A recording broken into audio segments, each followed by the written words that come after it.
we are starting to get caught up with the books I have read. So we're going to start reading a little bit more again, which is fine. I mean, I need to. We are going to review today in our Stitches and Stories right now Drop Dead Sisters by Amelia Dane Combs, I believe. And while we do that, we are going to work on this hat for my friend's mother. All right? All right. So this book I picked up because it's supposed to be a cozy mystery and dark humor. I'm gonna be honest, I didn't find this book funny. It wasn't humorous to me at all. I don't know why it's in the comedy category on Amazon at all. Like, it really confuses me. I think it's I think it's supposed to be funny, but it falls flat. That being said, I do give this book a good review. It's for um, it's for YA. I almost said AY. YA plus, so young adult plus. There's no explicit content in here. It's a very quirky murder mystery that revolves around three sisters and their inability to not only let the dead rest, but to really do anything right in the situation. So the three main characters are sisters, and they say early on that they are indifferent to each other. They don't not like each other, but they don't care about the others, all right? And the main character has anxiety, which this may be the best portrayal of anxiety I think I've seen. A lot of the reviews that I read based on this, people were complaining about the main character and they're like, she's so whiny and she's so scared of like everything and she's such an overthinker. But when you have anxiety, guys, it's just kind of part of life. Okay, I have it, and without my meds, I am a wreck. I'm barely here as in with meds, but without them, I'm a wreck. So I get the overthinking. I get this. And um her thought process regarding the situation in this book makes sense to me. The other one's not so much to a degree. And I'll get into that. So what happens is they all decide to get together, the sisters get together for a camping trip that their parents arranged to celebrate their anniversary. And so the main character doesn't like camping. She likes living in her apartment and working remotely. Okay, I'm cool with that too. That's like my dream life right there, okay? And she's the odd sheep in the family because everyone else feels more successful than her. Also, right there with you. All right? She doesn't think she's successful because she doesn't have kids. Been there. My younger sister had kids before me. Sometimes I still swear she's my parents' favorite simply because she had children. Okay? No hate to her though. I love her with all my heart. But I am also her sister and can tease her. Okay? The other sister is extremely settled in her life. She knows what she wants. She's living her dream career. My other sister. Yeah. So this like at first I was like, oh my gosh, are they writing about my sisters and I? Except we aren't indifferent to each other, like we do care about each other and I'm often with them. And it's a very big part of the story is sisterhood in the different ways it's portrayed and can be held. Because there are some sisters that are super close, there are some sisters that couldn't care less about each other, and there are some sisters that hate each other, alright? I happen to be close with my siblings. But in here, what happens is a little weird, okay? So the sisters are at this thing, and they are told by their parents that their childhood enemy is not coming. And they're like, cool, good, we don't like him. He kind of tried to kill one of us when we were little. And they're all like, he didn't try to kill you. He liked you. He was flirting with you. He held you underwater because he liked you. Don't teach your kids that. Okay, don't teach your girls that. And they're like, but did he though? And so they're excited to find out that he's not coming to this reunion, even though he was invited to. And then he shows up, drunk. So the main character leaves the festivities of the fireworks to go back early because her dog is anxious about the fireworks and she feels bad about it. And so she takes him, her, the dog's name's Buffy, takes her back to the campsite to get her some meds and to just chill for the night. When she gets there, Guy, yes, the guy's name is Guy, um, is there and he's drunk off his rocker and he wants to drink with her and she says, okay, fine, whatever. Because he's like, you've always needed to chill out. Just chill out. And so she gives him for a little bit, thinking, okay, he has to be a little better because now he's an adult. And then he assaults her. Okay? Her sisters walk in on the assault. Now, here's where my sisters and I would have differed from this situation. Her sisters walk in on Guy assaulting their youngest sister. Okay? I am the oldest sister in my siblings. I am the oldest sibling. All right? Had I walked in on my youngest sister being assaulted, two things would have happened. One, I would have inflicted some bodily harm on that man. And two, I would have called the cops, okay? Now, my younger sister is a cop, and I'm 100% certain that she could 100% defend herself in this situation. Alright? But the main character freezes up, which I probably would do in this case if I was her. And um, her sisters try to get the guy off of her. They pull him off, he falls, whacks his head on the fire pit, and is bleeding. But he's not dead. He's bleeding. He runs off into the forest, and they're like, good riddance, whatever. And they question if they should call the cops. The correct answer here is yes. You call the freaking cops. They don't call the cops. They don't call the cops because the younger sister's scared of ruining their parents' vacation. The middle sister doesn't want a scandal because she's trying to sell her Instagram business. And the oldest sister doesn't want a scandal because she thinks that calling the cops will look bad on her, and she's in a custody battle with her husband for their children. Okay, I don't think any of those reasons are valid reasons to not call the cops in this situation. I legit think they should have called the cops, okay? This is where the stupidity begins. And yes, I'm going to use stupidity, okay? It was dumb. They should have called the cops, alright? But they didn't, and they're like, okay. So the youngest sister who was assaulted says, alright, well, if we don't call the cops, then we should probably just make sure Guy's okay, because he did run off bleeding, and he is drunk, and we don't want him to end up dead or anything, because, they did grow up with him. And so they're like, fine, we'll go after him. Well, they go after him. They find him unconscious in the forest, because they're at a state park, and so they decide to pull him back to camp, and carry him back to camp.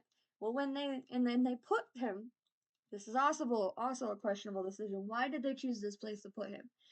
They decided to put him for the night in their younger sister's tent. Their younger sister who was assaulted by him. They put him in her tent. Now they still offered they planned on her staying with them in another tent, but that's just a weird thing. Why would you put the assailant in the victim's tent? Like, I don't care if she's not in it. It just seems like a weird thing to do. So they do that, but then when they do that, they realize that his eyes are open and he's not breathing. So they check his pulse and they realize he's dead. Okay? Upon closer inspection, they're like, oh my gosh, did his fall on the bonfire pit kill him? They're like, he was awake. He was running away. He was bleeding, but he was awake. So they look at him closely and they find in his head a gigantic wound with wood splinters in it. Obviously, that's not an accident. Obviously, something else happened and it was not them. So they're freaking out at this point, and at this point, they definitely should have called the cops. And they're like, oh my gosh, what are we gonna do? And they're like, all right, here's the plan. We're gonna go to sleep tonight in my oldest sister's tent. Tomorrow, we're gonna wake up and pretend we just found him like this. We're gonna pretend that we put him to bed last night completely fine, and we just wake up and we find him dead. So that's their plan, and they go to bed.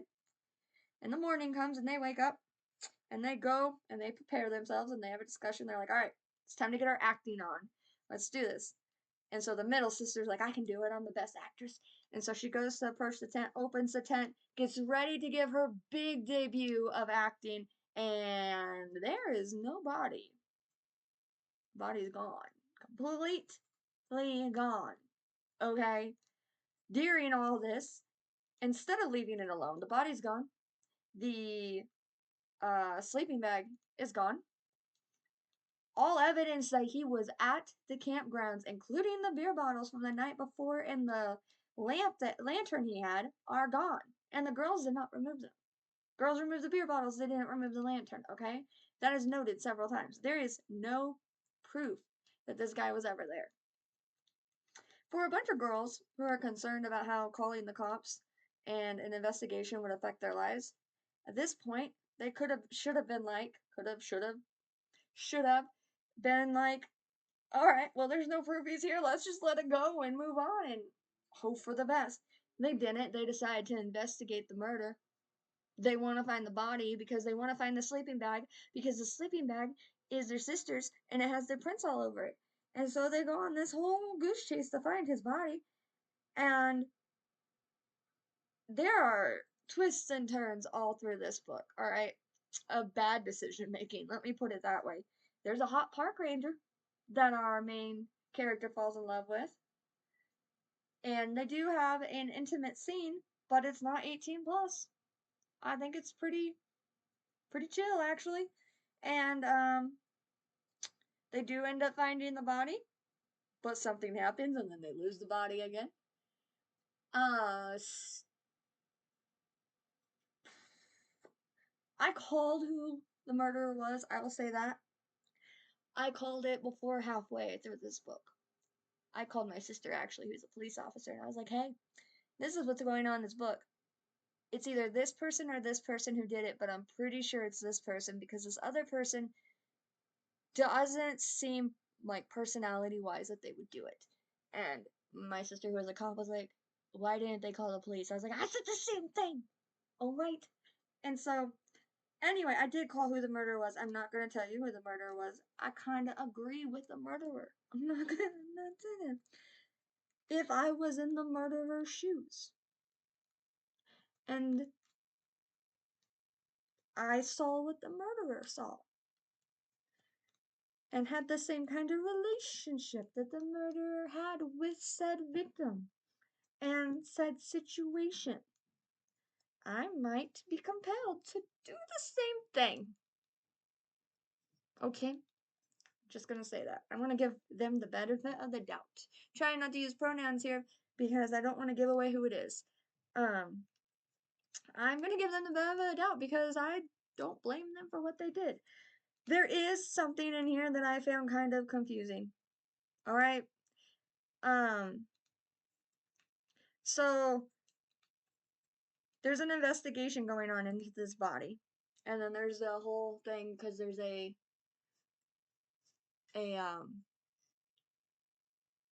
what's it called when someone's on the run from the police?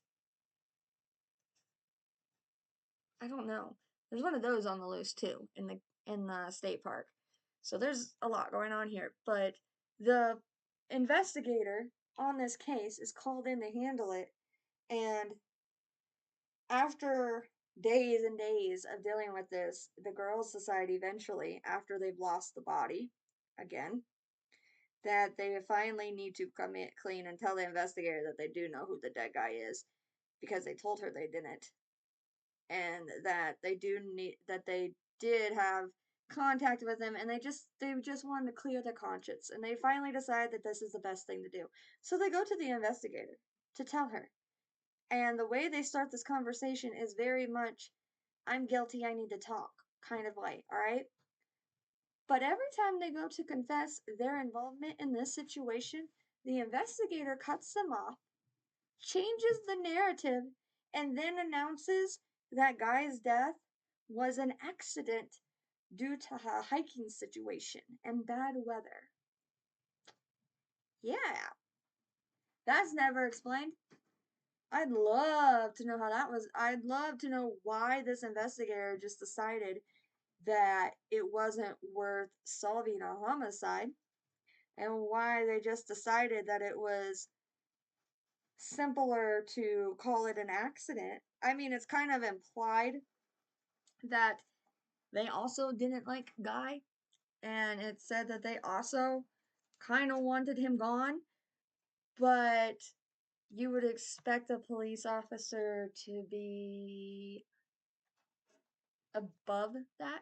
and to go ahead and do the right thing, but she legitly did not want to hear the girls' excuses, the girls' involvement, and just called it an accident and moved on. And I would have liked a little expansion on that. Did she see something? Did she know who the murderer was? Did the murderer tell them who she was beforehand? It's all like something else should have been said there, all right? Um, this book deals with the aftermath of assaults. It deals with meddling in relationships, like family meddling in relationships. It deals with finding happiness, creating the type of life that you want to have versus the life that you do have, and taking risks. It deals with sisterhood. It deals with anxiety. It deals with what it's like to be in a loud family, and coming from the family I do, it is a loud family, and I get that, all right? The being an anxious person who's at a store or a campground and you're with your family and everyone's talking and you just feel like they're so loud and you don't know how to handle it. That's in here. It deals with a lot of stuff. I put on here, are these women smart or are they dumb? Because some of the things they do are so dumb that it's almost smart. And it has a lot of things of family protectiveness because, oh, basically, um, several people on this trip accidentally saw what happened. They accidentally saw the assault, okay? And then by trying to protect each other, they actually lead to the reason why the body's lost so many times. And it's just a fierce protectiveness, but everyone should have just stopped meddling and dealt with it. I was 100% right about who the murderer was. It has a good message for girls. One of the quotes that I liked from it was, "Some men will only ever view you as a plaything," and it is said by the murderer about about Guy, the dead guy named Guy. Um, and so I do like this book. I'm confused a little bit because this is the first book in a cozy mystery series that focuses on these sisters, and there's a second one coming out. And if this is how they solve mysteries, solve murders, this is gonna be an entertaining but odd series. And so I have pre-ordered the second book because I want to see if they get any better at this, or if they continue being not so good. All right. It's like I said, it's called Drop Dead Sisters. It's 255 pages. It's fiction. I read it January 5th to January 7th. It was published in 2024. Don't know why it's listed as dark humor at all. Um, in our little pie chart that we keep doing, I gave it 5 stars in writing. Really well written. I think the main character was written amazingly. It is told through her point of view. Enjoyment, I gave it 4. Setting, I gave 4 because it's a state park. Okay. I'm giving her the benefit of the doubt on that one because it's a state park. You can only describe trees so many different ways. So, I mean, she could have gone into more detail, but at the same time, just saying it's a state park, you know what a state park is, okay? You know that it's trees. So, you can't get much more descriptive than trees. And readability, gave it 5 stars. Plot, I gave it 4 stars. Characters, I gave 4 stars because I did find them entertaining, even though I questioned their intelligence. So, overall, when I added them all up and averaged them out, we are sitting at a 4-star rating for this book. And I listed it under mystery and murder for genre. Completely deleted the dark humor because I don't know why it was there. And I went and looked at a couple other reviews after I read the book because I was curious what others had said, and they said they found the main character annoying, and they also agreed with me that the dark humor doesn't quite fit. Like, they went into this thinking this is gonna be a comedy murder mystery, and it's not really funny how bad the girls mess up. It's sad. Like, you wanna help them. And so I don't know where the second book's gonna go. I have a feeling it's going to take place in Washington because basically all of our characters are heading that direction at the end of the book, even if they live in different areas. It's set up where they're all kind of heading that way. So I have a feeling it's going to take place there. I have pre-ordered it. I plan on reading it.